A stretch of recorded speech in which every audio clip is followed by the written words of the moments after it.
औरत हूँ, कोई बेजान पुतला नहीं। अभी तो काव्या की शादी हुई थी, लगभग 3-4 साल ही तो हुए थे।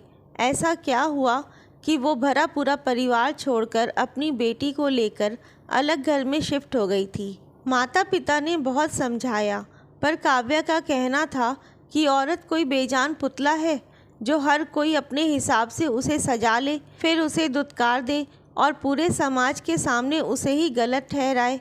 ऐसे बंधन में अब वो नहीं रहना चाहती थी। जो दर्द वो 3 साल सही, वो अब नहीं सहेगी।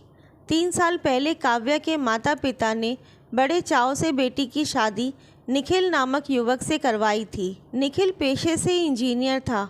वो दिल्ली में नौकरी करता था और मेरठ में उसका अपना मकान था, जहां उसका पूरा परिवार रहता था। जब काव्या शादी करके उसके घर गई तो कुछ दिन तो सबने उसका बहुत ध्यान रखा। निखिल भी कभी किसी चीज़ के लिए टोकता नहीं और कहता था कि तुम्हें जो पसंद हो वो खाओ पहनो, मुझे कोई दिक्कत नहीं है। करीब 2 महीने बाद एक रोज़ निखिल बोला, मैं ये गाउन लाया हूँ, पहन कर दिखाओ। काव्या ने पहन लिया। पति की खुशी के लिए तो एक औरत कुछ भी कर जाती है और शायद वही उसकी गलती हो जाती है और सामने वाला उसे कमज़ोर समझ लेता है। थोड़ी देर बाद उसके कमरे में उसकी सास आई और जब काव्या को देखी तो बोली, ये क्या बहू, दिन में नाइटी पहनी हो? निखिल वहीं बैठा था, सब सुन रहा था पर कुछ नहीं बोला। तो काव्या ने सास से माफ़ी मांगी और कपड़े बदल लिए। एक रोज़ काव्या किचन में काम कर रही थी तो निखिल बोला, सुनो काव्या, आज मेरे कुछ दोस्त आएंगे तो सूट पहन लेना। काव्या बोली, पर मम्मी जी। निखिल बोला, मैं बात कर लूँगा। करीब 6 महीने बाद निखिल काव्या को लेकर दिल्ली चला गया। वहाँ उसे कोई टोकने वाला नहीं था, तो जो पति देव बोलते वो पहनती थी। समय बीतता गया। एक रोज़ काव्या ने हल्की गुलाबी रंग की साड़ी पहनी थी तो निखिल बोला, ये कैसी फीके रंग की साड़ी पहनी हो, इसे बदलकर कुछ और पहन लो।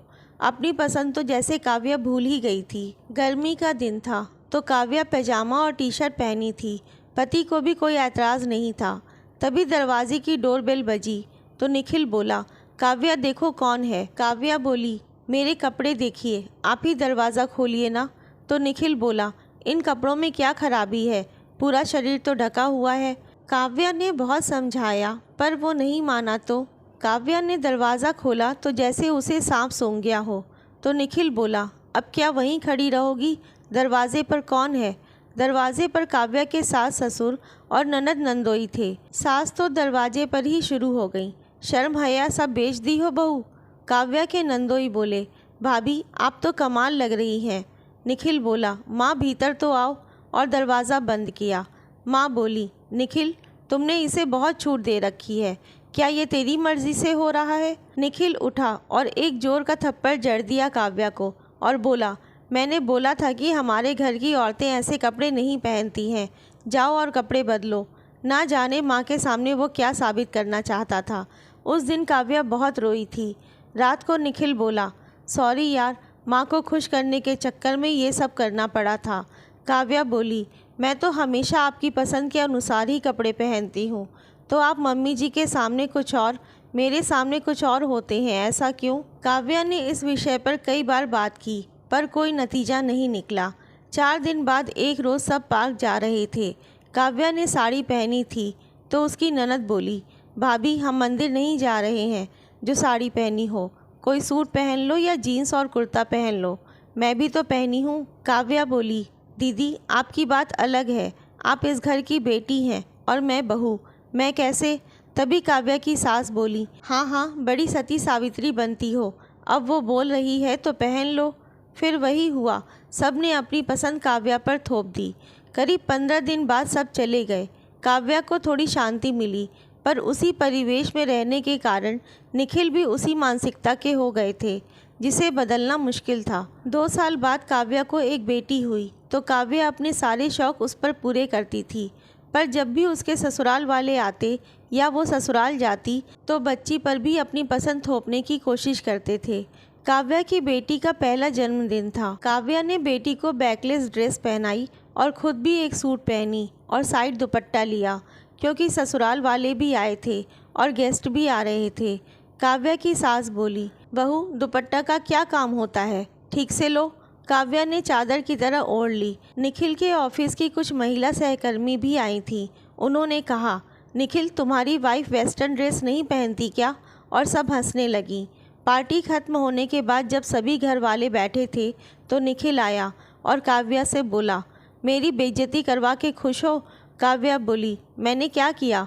निखिल बोला, मैंने बोला था कि वेस्टर्न ड्रेस पहन लो, पर नहीं, तुम्हें तो हमेशा अपनी मर्जी चलानी है। काव्या बोली, पर पूरा परिवार था वहाँ, मम्मी जी और पापा जी भी थे, तो मैं कैसे? तो काव्या की सास बोली, हम क्या मना करते हैं जो हमारा नाम ले रही हो? तुमने छोड़ा क्या है जो अब ये शर्म दिखा रही हो? काव्या बोली, मम्मी जी, मैं जब से इस घर में आई हूँ आपकी या अपने पति के पसंद के कपड़े पहन रही हूँ, फिर भी आप मुझे ही दोषी ठहरा रही हैं। निखिल ने बोला, मेरी माँ से बहस करती हो? और एक जोर का थप्पड़ लगा दिया। उस घर के सभी सदस्य वहीं बैठे थे, मानो कान में तेल डाला हो। दूसरे दिन काव्या ने अपना और बेटी का सामान पैक किया और जाने लगी तो निखिल बोला, कहाँ जा रही हो? रात की बात भूल जाओ।